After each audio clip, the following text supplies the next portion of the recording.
Bernard Lajarige est né le 25 février 1912 à Saint-Mandé. Il passe son enfance rue Boissière, dans le 16e arrondissement de Paris, auprès d'un père médecin et d'une mère violoniste poétesse à ses heures. Jacques Laurent, son ami d'enfance, rapporte ses souvenirs sur les parents Lajarige. Je les aimais beaucoup, ils étaient très différents l'un de l'autre. Ils se complétaient admirablement.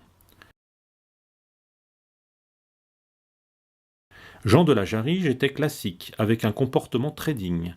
Il était fin, intelligent et avait beaucoup de cœur. Il allait à son cabinet médical rue Montmartre et avait un fiacre à sa disposition pour rendre visite à ses patients.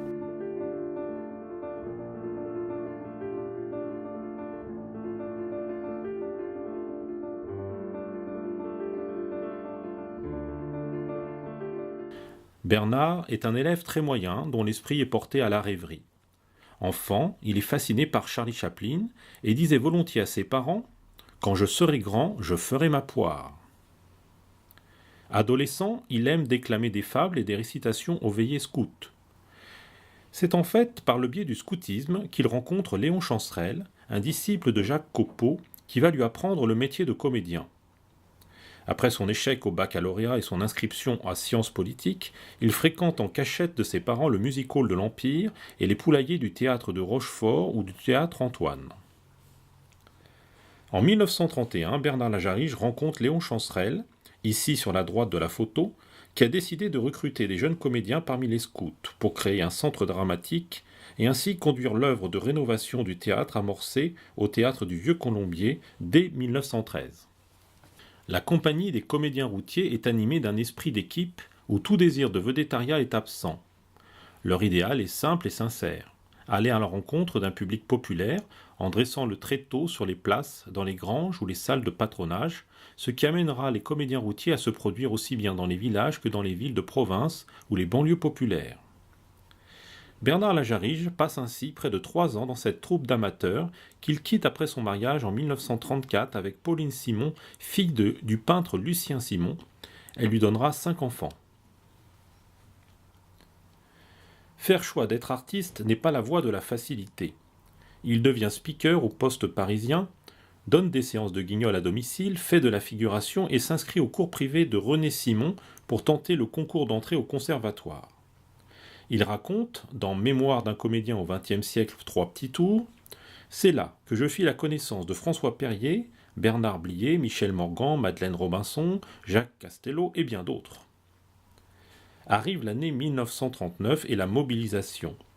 Prisonnier sur parole, il revient à la vie civile comme cantonnier, mais ne renonce pas à mener une vie d'artiste. C'est dans la pièce de Roger Ferdinand Légy 3 ou La Nouvelle École qu'il rencontre son premier succès. La comédie est donnée au Bouffes parisien le 28 septembre 1943. Il y interprète 1003 fois le rôle de Barbarin, aux côtés de François Perrier et de Jacqueline Porel, petite fille de Réjeanne.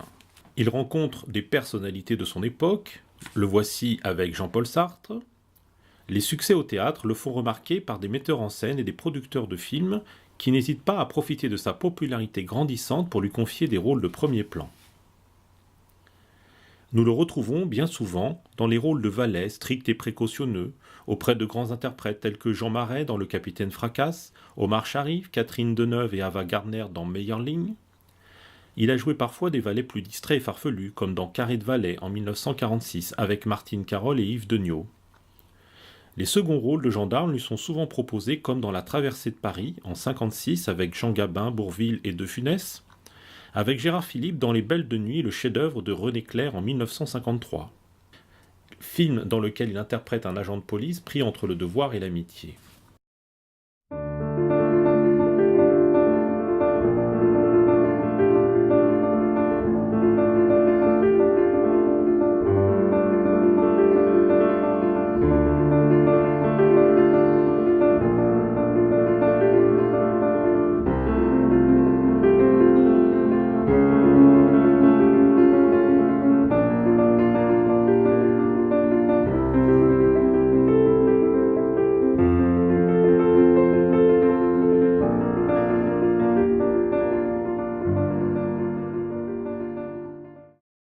Fernandel le fait jouer dans ses films, un peintre existentialiste dans Casimir, un jeune prétendant dans Émile l'Africain et un grenadier dans Mamselle n'y touche.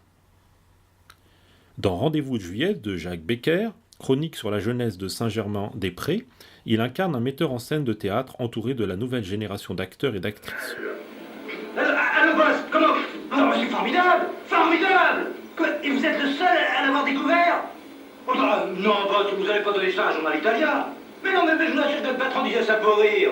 D'accord. Le cinéma français des années 50 et 60 met en scène des bandes de copains dans lesquelles il trouve une place joyeuse et harmonieuse. Pour ne citer que quelques titres, il apparaît dans Trois garçons, une fille de Maurice Labro en 48, Les Belles de nuit en 53. Bernard Lajarige ne s'est pas enfermé dans un répertoire unique de comiques. C'est sans doute la raison pour laquelle il n'est pas devenu une vedette. Jouer Molière, les grands classiques ou des pièces d'auteurs contemporains sur les planches donne naissance à sa vocation d'acteur. En décembre 1956, il joue dans Thé et sympathie, pièce de Robert Anderson adaptée par Roger Ferdinand au Théâtre de Paris avec l'actrice suédoise Ingrid Bergman. Il enchaîne ensuite les tournées à travers la France avec Micheline Prel. Le 4 février 1961, c'est l'embarquement pour les États-Unis avec la pièce de Molière L'école des femmes, pour une grande tournée qui va durer 4 mois et lui faire parcourir 40 000 km. Dans Bonjour Paris en février 61, il est écrit « Parti à la tête de 8 comédiens, Bernard Lajarige représente la plus spirituelle comédie de Molière à travers l'Amérique traditionnelle.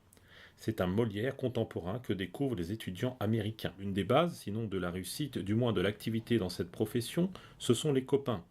Le conservatoire a l'avantage d'être un lieu de rencontre où se nouent pour la vie des amitiés. » Il donnera aussi sa définition du comique dans l'Écran français en juin 50. Le comique doit avoir une portée sociale et par ce fait même il deviendra universel comme celui de Chaplin.